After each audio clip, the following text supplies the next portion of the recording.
నమస్తే, welcome to our channel. నేను సౌజన్య. 1వ తారీఖు వచ్చేసింది. సో పెన్షన్లు ఇవ్వాలి అని అంటే ఖజానా ఖాళీ అయిపోయింది. సో ఉన్నటువంటి డబ్బులన్నీ కూడా అధికార పార్టీకి సంబంధించిన కాంట్రాక్టర్లు ఎవరైతే ఉన్నారో వాళ్ళకి బిల్లులు చెల్లించేశారు. ఇప్పుడేమో పెన్షన్లు ఇవ్వడానికి డబ్బులు లేవు. దీన్ని తిరిగేసి అధికార పార్టీ అటు ప్రతిపక్షాలపై రుద్దేస్తోంది. సో దీనికి అంతటికీ కారణం ప్రతిపక్షాలు చేసినటువంటి విమర్శలే అని చెప్పేసి ఈసీ ఏంటి అంటే ఆదేశాలు జారీ చేయడం జరిగింది. పెన్షన్లు అనేటువంటివి వాలంటీర్లు ఇవ్వద్దు అనేసి. మరి ఈ అంశానికి సంబంధించి మనతో మాట్లాడడానికి, వారి విశ్లేషణని మనతో పంచుకోవడానికి ఈరోజు మనతో పాటు ఉన్నారు టీడీపీ స్పోక్స్ పర్సన్ సూర్యదేవరలత గారు ఉన్నారు. వారితో మాట్లాడదాం. నమస్తే అండి. నమస్తే. సో 1వ తారీఖు వచ్చేసింది. మొత్తం అందరూ కూడా పెన్షన్ల కోసం ఎదురు చూస్తూ ఉంటారు. కానీ పెన్షన్లు ఇవ్వాలి అని అంటే ఖజానాలో డబ్బులు లేకపోవడం ఒకటి, అండ్ వాలంటీర్లు ఒకవేళ ఇచ్చేటట్టు అయితే ఇవ్వద్దు అని చెప్పేసి ఈసీ ఆదేశాలు కూడా ఉన్నాయి. వాలంటీర్లు కూడా తీసుకెళ్ళి ఇవ్వలేరు.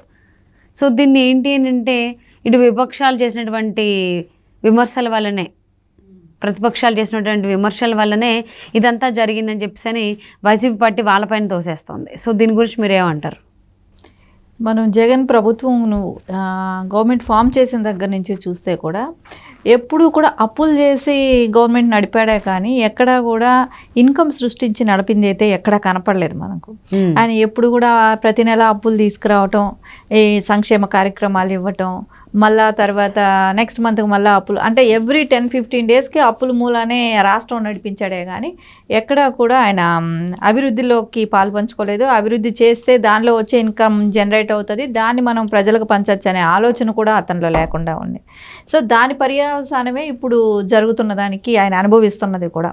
సో వాలంటీర్లకి తరపున మనం పెన్షన్స్ ఇంటికి పంపగలిగితే కొంచెం మనకు మళ్ళీ ఓటుకి నోటికి డబ్బు కూడా పంపడానికి అవకాశం ఉంటుందని ప్లాన్ చేసుకున్నాడు.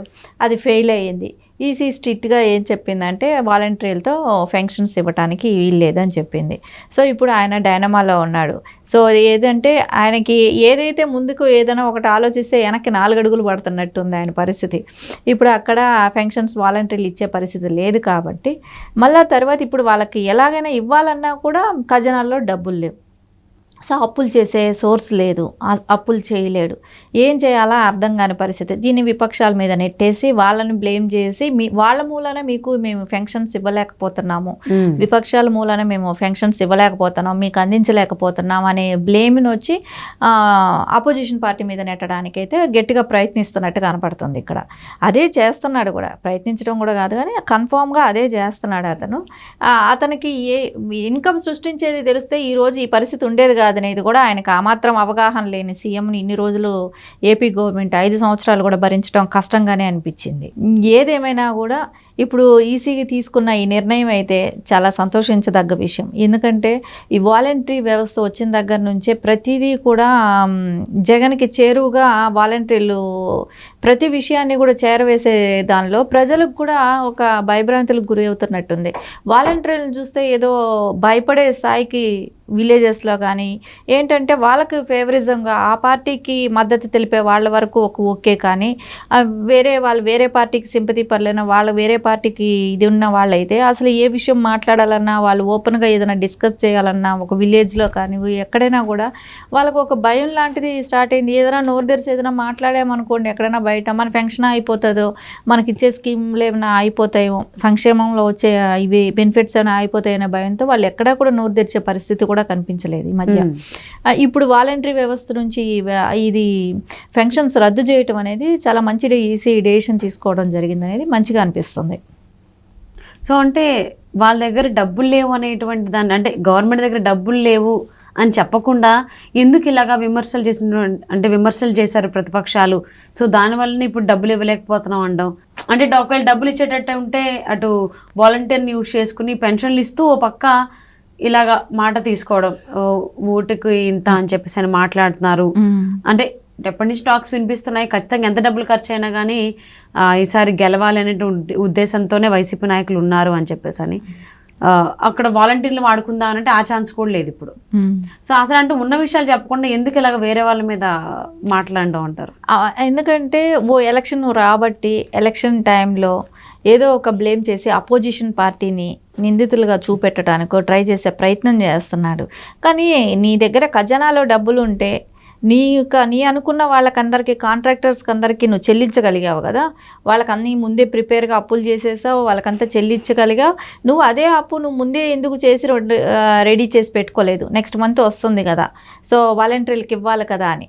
సో ఇవంతా ప్రీ ప్లాన్డ్గానే ఏం చేశాడంటే అపోజిషన్ మీద నెట్టడానికి, వాళ్ళకి డబ్బులు పంచకుండా ఉండటానికి, వాలంటీర్ ఇది ఎవరికైతే ఫంక్షన్స్ వెళ్తాయో వాళ్ళకి పంచకుండా ఉండటానికి చేసిన ప్రయత్నం అనేది పక్కాగా మనకి ఇక్కడ కనపడతానే ఉంది. ఆయన వేసిన స్కెచ్చే అదే అనిపిస్తుంది. ఎందుకంటే ఇప్పుడు వాళ్ళ మూలాన నేను ఇవ్వలేకపోయాను అపోజిషన్ మూలాన అని చెప్పి ప్రజలకి చెప్పుకోవటానికి ఆయనకి ఛాన్స్ దొరికిందని అనుకుంటున్నాడు. ప్రజలకు అన్నీ తెలుసు కదా, ఎందుకు తెలియవు? ఇప్పుడు అనుకున్న అతనైతే నువ్వు ఎలాగైతే కాంట్రాక్టర్లకు అందరికీ నువ్వు ఇచ్చేసుకున్నావో డబ్బులు, ఈ ఫంక్షన్స్ కూడా నువ్వు ఎట్లా ఆపగలిగేది ఇది ఉండేది కాదు కదా, నువ్వు ముందే రెడీ చేసి పెట్టుకొని ఉండొచ్చు కదా.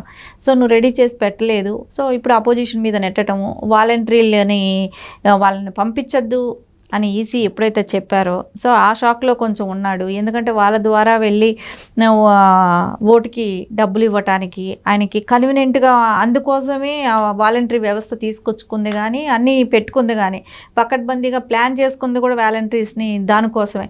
కానీ ఇప్పుడు ఏదైతే అనుకొని ఆయన ప్లాన్ చేసుకొని వాలంటీర్లతో చేయించుకుందాం అనుకున్నాడో అక్కడే రివర్స్ అయిపోయింది. ఎందుకంటే వాళ్ళని ఓట్ పోలింగ్ దగ్గర కూడా రావద్దని ఈసీ ఆంక్షలు పెట్టడమే కానివ్వండి, వాళ్ళ ఇప్పుడు ఎన్నికల విధులు అసలు నిర్వహించద్దు వాలంటీర్లు అని చెప్పేసి అని ఈసీ స్ట్రాంగ్గానే చెప్పింది. కానీ అయినా కానీ కొన్ని చోట్ల వాలంటీర్లు ఎన్నికల విధులు నిర్వహిస్తున్నారు అనేటువంటిది కూడా ఉంది. సో అలా విధులు నిర్వహిస్తూనే ఓటుకి ఇంత అని చెప్పేసి డబ్బులు కూడా పంచచ్చు, ఎందుకంటే వాళ్ళు పెన్షన్లు ఇస్తారు కదా అనేటువంటి ఆలోచనలో ఉంటారు కదా అనేది కూడా వైసీపీ నాయకులు ఉంది అనేది ప్రతి చోట వినిపిస్తుంది. ఇప్పుడు పోలింగ్ కూడా దగ్గర కూడా ఆ సరౌండింగ్లో కూడా కనపడకూడదు, ఒకవేళ కనపడితే ఫొటోస్ తీసి కేసు పెడతామనేది కూడా ఈసీ గట్టిగా వార్నింగ్ చేసినా కూడా అక్కడక్కడ చెదురుమారి కొన్ని చోట్ల జరుగుతున్నాయి. కానీ ఇంకా కేసులు అనేది ఇప్పుడు స్టార్ట్ అవుతాయి. ఇక ఏప్రిల్ వచ్చిన దగ్గర నుంచి కేసులు పెట్టడం కూడా స్టార్ట్ అవుతాయి. ఈసీ పెట్టిందంటే వాళ్ళ భవిష్యత్తు అంతా నాశనం అయిపోతుంది. ఇది సెంట్రల్ గవర్నమెంట్ చేతిలో నుంచి వెళ్ళే ఎలక్షన్ కమిషన్ కాబట్టి వాళ్ళ మీద పడ్డ కేసులు కూడా అంతే స్ట్రాంగ్గా ఉంటాయి. ఇది వాలంటీర్ల భవిష్యత్తు కూడా దెబ్బతినే ఆస్కారం ఉంది. వాళ్ళు ఏదైనా గవర్నమెంట్కి ప్రభుత్వానికి అనుకూలంగా వెళ్ళాలి కానీ జగన్మోహన్ రెడ్డికి అనుకూలంగా కాదు వెళ్ళాల్సింది వాలంటీర్లు అనేది వాళ్ళు తెలుసుకోవాలి. అప్పులు అనేది చేసి గవర్నమెంట్ నడపడానికి ట్రై చేస్తున్నాడే కానీ ఆ అప్పులు కూడా దొరకని పరిస్థితి ఇప్పుడు ఎలక్షన్ కమిషన్ నోటిఫికేషన్ వచ్చిన తర్వాత. ఫంక్షన్ కూడా ఇవ్వలేడు, వాలంటీర్లకు కూడా వాళ్ళకు కూడా ఇంకా జీతాలు ఏమీ ఉండకపోవచ్చు, అన్నీ అయిపోయినాయి. ఆయన చేసిన స్కీములు కానీ స్కామ్లు కానీ అన్నీ ఇంకా బయట వచ్చే రోజులు వచ్చేసాయి. ఇంకా గత 1 month ఆపద్ధర్మ సీఎంగా ఉంటాడు కానీ ఇంకా తర్వాత ఆయనకు ఆ ఛాన్స్ కూడా ఉండే ఆస్కారం లేదు. అవును. సో ఎన్నికల నోటిఫికేషన్ వచ్చేసిన తర్వాత కొత్తగా మీరు అన్నట్టు అప్పులు చేయడానికి కూడా ఛాన్స్ ఉండదు. సో లాస్ట్ ఎలక్షన్ నోటిఫికేషన్ కంటే ముందే బటన్ నొక్కి ఆసరాకు సంబంధించి కొంతమంది మహిళలకు కూడా డబ్బులు ఇచ్చేది ఉంది. సో అది బటన్ నొక్కడమే జరిగింది కానీ ఇప్పటి వరకు కూడా ఎవరి అకౌంట్లో కూడా డబ్బులు పడలేదని చెప్పేసి ప్రతి చోట మహిళలు దీని గురించి చెప్తూనే ఉన్నారు. ఇప్పుడు 1వ తారీఖు కూడా వచ్చేసింది, పెన్షన్లు కూడా ఇవ్వాల్సి ఉంది. సో ఇద్దామంటే వాళ్ళ దగ్గర ఖజానాలో నిల్లు ఉంది, డబ్బులు ఏమీ లేవు. సో అది చెప్పకుండా సో ప్రతిపక్షాలు ఇలా విమర్శలు చేయడం వల్ల డబ్బులు ఇవ్వలేకపోతున్నాము, వాలంటీర్ల నుంచి పంపించలేకపోతున్నాము అంటున్నారు. వాలంటీర్ల చేతి పంపించలేకపోయినా డైరెక్ట్గా అకౌంట్లో కూడా వేసేటువంటి అవకాశాలు ఉంటాయి కదా. ఎందుకంటే ఈసీ కూడా చెప్పింది ప్రత్యామ్నాయ ఏవైతే మార్గాలు ఉంటాయో వెతుక్కోండి అని. మరి ఏం చేస్తారో చూద్దామండి. 1వ తారీఖు వచ్చింది కాబట్టి. And thank you so much for spending your valuable time with us, లత గారు. Thank you.